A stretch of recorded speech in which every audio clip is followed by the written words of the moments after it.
to review the movie that I've, well, had a lot of anticipation for, considering I loved the first one. Kickass 2.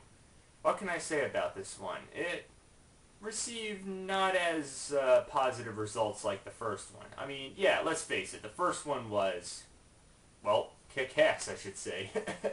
What a perfect name for it. Perfect development on every character. I mean, what more can you ask for? Blood, violence, swearing. It's one of the first R-rated comic book movies, and probably the only one, as I recall. No, I guess aside from Watchmen. But it had everything to get all controversy, but come on, it was just harmless fun right there. Well, yeah, maybe they could have toned some of the violence down, but I loved it. It was awesome.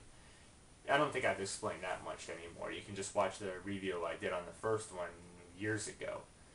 But this one, yeah, I mean, I can understand some of the more mixed to negative reaction on this one.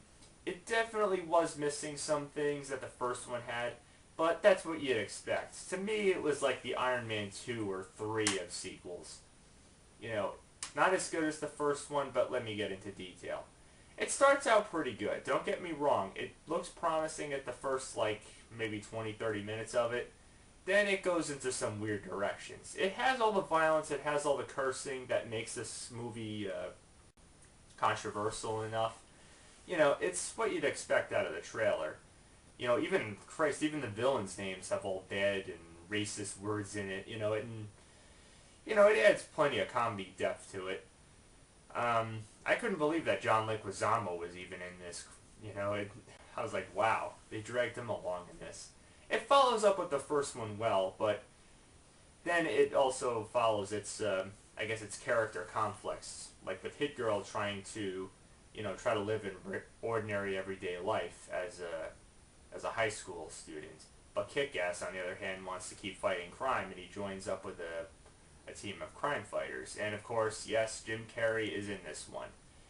He's a likable character, and he keeps the movie going to a very well-consent pacing, as well as one of the other comic book nerds that Kick-Ass's character knew as well, is apparently in the crime-fighting team, and Christ even gets a girl out of this. But I think his relationship with Hit Girl's real character, I didn't really think much of it. I think more of it as like a crime-fighting duo, but yeah, this is where I get the spoilers right here.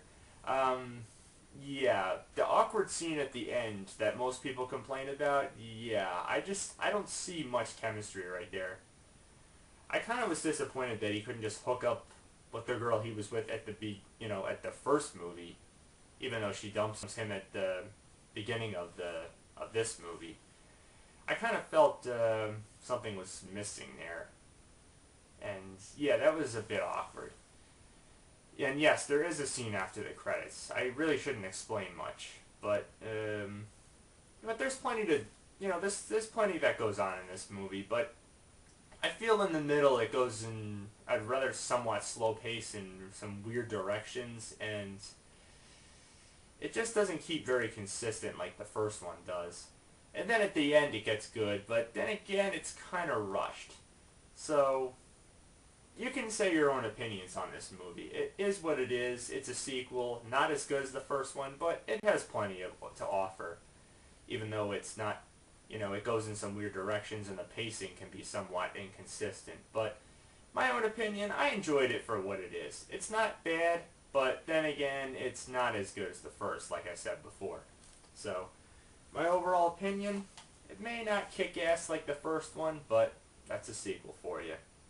Just the plain two-way remote's up on this one. I think that's fair.